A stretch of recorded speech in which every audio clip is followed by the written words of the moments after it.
Boleh ya? Boleh. Okey.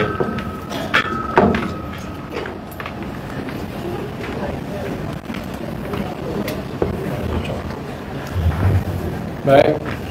Assalamualaikum warahmatullahi wabarakatuh. Terima kasih kepada semua rakan-rakan media yang datang pada malam ini untuk mendapatkan sedikit laporan di keputusan yang telah pun dicapai dalam mesyuarat Majlis Pimpinan Tertinggi Bersatu pada malam ini. Kita telah pun bincang panjang lebar mengambil kira tentang beberapa perkembangan terkini yang berlaku, khususnya yang berkaitan dengan ahli Parlimen Bersatu yang telah pun mengambil suatu tindakan yang tidak bertanggungjawab, yang telah menimbulkan reaksi yang tidak positif terhadap Parti Bersatu dan kepimpinan yang ada pada hari ini, kerana tindakan yang telah pun mereka ambil untuk menyatakan sokongan kepada PMX itu adalah bercanggah dengan pendirian dan keputusan yang telah pun dibuat oleh Parti Perikatan Nasional dan khususnya Bersatu. Maka disebabkan itu, sebagaimana yang sudah pun sedia maklum, kita telah mengecam dengan hebatnya langkah yang telah mereka ambil, dan kes-kes itu, terutama yang dua kes yang pertama, iaitu ahli Parlimen Kuala Kangsar dan juga ahli Parlimen Labuan, itu telah pun dikemukakan pada pihak Lembaga Disiplin Bersatu. Dan Lembaga Disiplin Bersatu telah pun mengambil tindakan terhadap kedua-dua mereka itu yang telah pun didapati melanggar tata susila parti kita dan dijatuhkan hukuman bagi ahli Parlimen Kuala Kangsar, iaitu digantung keahlian dan semua jawatan-jawatan dalam parti atas tempoh selama 4 tahun. Dan untuk ahli Parlimen Labuan, Datuk Suhaili, dijatuhkan hukuman digantung keahlian dan semua jawatan dalam parti selama tempoh 6 tahun. Bagi dua kes yang baru selepas itu, iaitu ahli Parlimen Gua Busang dan Jeli yang kita pun baru baca, yang juga melakukan tindakan yang amat tidak bertanggungjawab, bertentangan dengan semangat dan perlembagaan parti kita, melanggar peruntukan-peruntukan yang ada. Tindakan yang serupa sedang diambil kerana laporan-laporan terhadap kedua-dua ahli parlimen itu telah pun dibuat pada lembaga disiplin, dan lembaga disiplin akan bersidang dalam tempoh yang terdekat untuk membuat keputusan hukuman yang akan dijatuhkan kepada mereka ini. Perkara yang juga yang kita telah bincang tadi ialah tentang keputusan kita untuk mencadangkan supaya akta lompat parti yang telah pun diluluskan oleh Parlimen beberapa tahun yang lepas, yang dah dikuatkuasakan untuk dikaji, kerana terdapat beberapa kelemahan yang pihak Bersatu rasakan perlu diteliti semula. Sebagai contoh, dalam kes yang masih belum diputuskan oleh pihak mahkamah terhadap 4 ahli Bersatu yang bertindak untuk menyokong kerajaan perpaduan, dan kes itu masih lagi menunggu keputusan mahkamah, ialah kerana di peringkat speaker telah memutuskan bahawa mereka tidak melanggar. Masalah yang kita bincangkan tadi di sini ialah bahawa speaker, walaupun dalam peruntukan akta itu mengatakan speaker dalam kes ini sebagai contoh adalah orang yang berkepentingan. Dalam kata dia adalah daripada parti PKR. Jadi parti PKR, kerana dia speaker, kita dapati bahawa apa-apa keputusan yang nak dibuat itu agak terpengaruh dan dipengaruhi oleh kedudukan dia sebagai ahli PKR. Dan ini rasa saya adalah suatu yang agak tidak adil. Ya. Jadi sebab itu kita nak mencadangkan supaya macam sekarang ni kita berhadapan dengan kes yang baru ni. Kalau kita berkata bahawa mereka itu sudah, katalah contoh, dah melanggar perlembagaan dan sebagainya, terpaksa mereka ni dah melewati batas, cross the line. Tapi itu pandangan kita mungkin tak sama dengan pandangan speaker. Sedangkan dalam Perlembagaan Parti Bersatu, tafsiran tentang sesuatu tindakan itu ialah bersandarkan keputusan oleh Majlis Pimpinan Tertinggi Bersatu.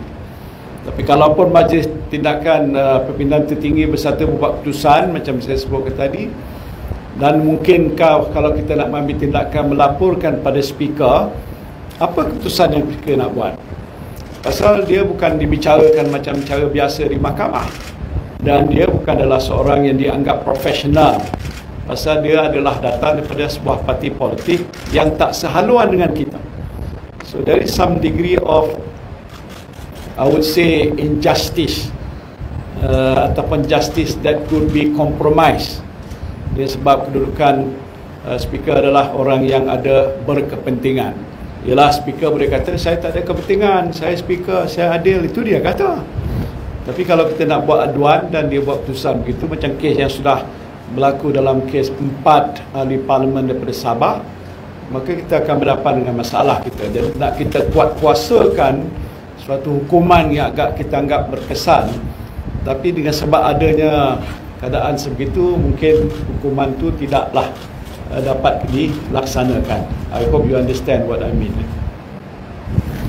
Kemudian ketiganya, yang Muhammad Dato' Seri Agung kita beberapa hari lalu pun sudah buat kenyataan tentang kes-kes yang berkaitan dengan ahli-ahli parlimen bersatu khasnya dan Perikatan Nasional, disebut antara lain di Ugot, ditawarkan favor ataupun faedah dengan tawaran-tawaran seperti keuangan ataupun peruntukan, dan perkara-perkara yang bagi kami adalah satu tindakan yang melanggar peruntukan seperti Akta Suruhanjaya Pencegahan Rasuah, iaitu bagaimana sama ada dia menerima ataupun dia memberi. Kalau saudara sini pun faham tentang peruntukan MACC itu, maka kita bincangkan tadi bahawa kita akan membuat laporan. Satu, laporan kepada pihak polis.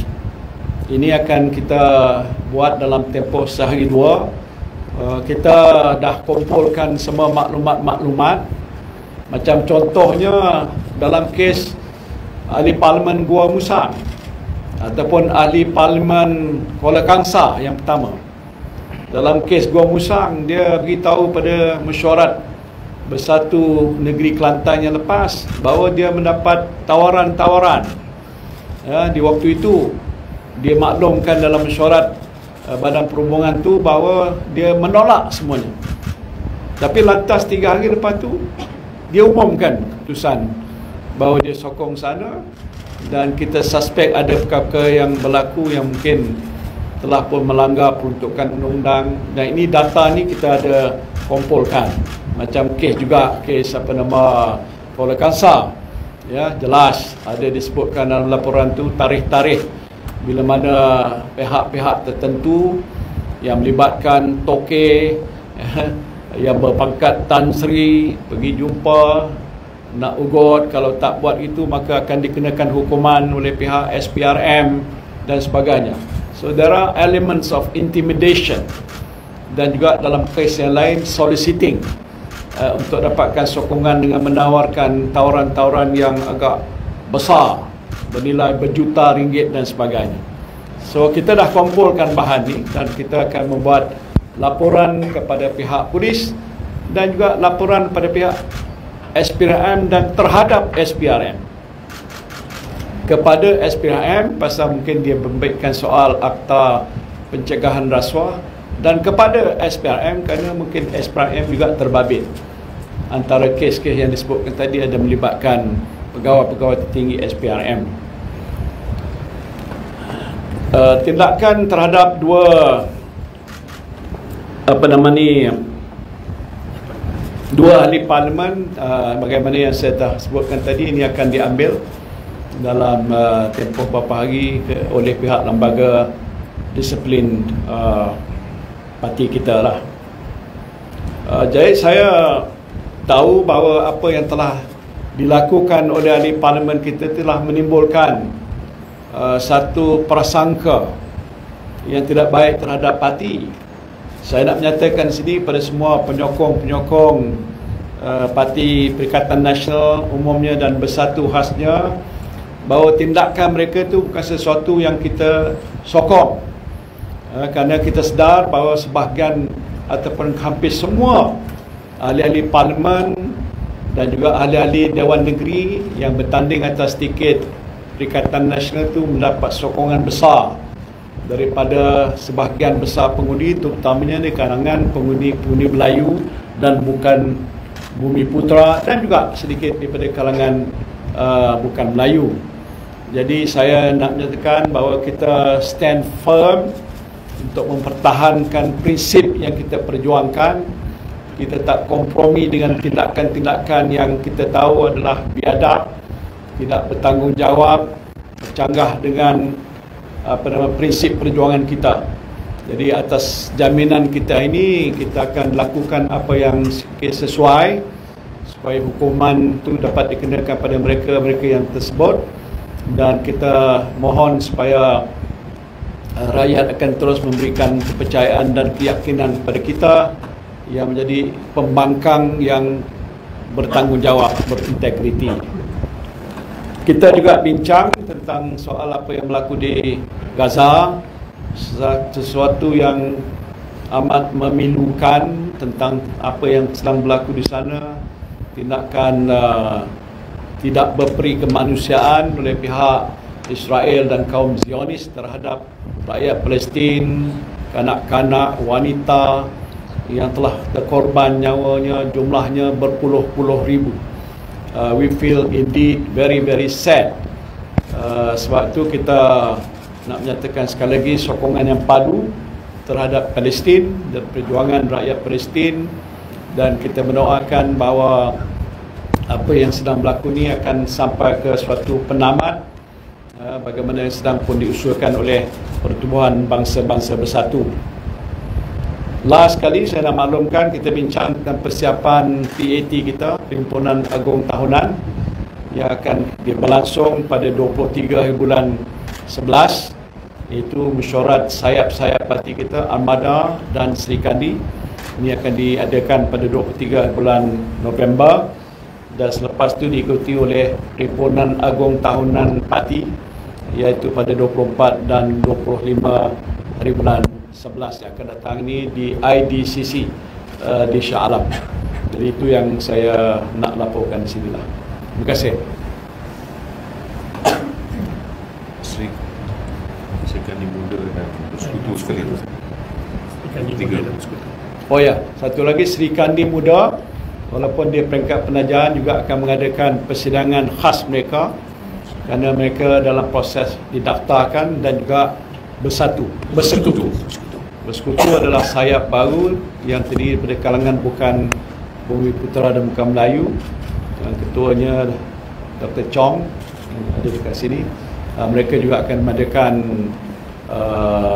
perbincangan ataupun perhimpunan pada hari yang tersebut. Alright. Cukup.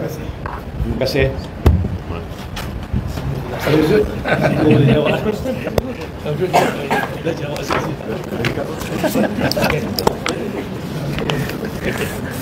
Yo, yang you cakap tu adalah menjawab soalan. Alright, thank you.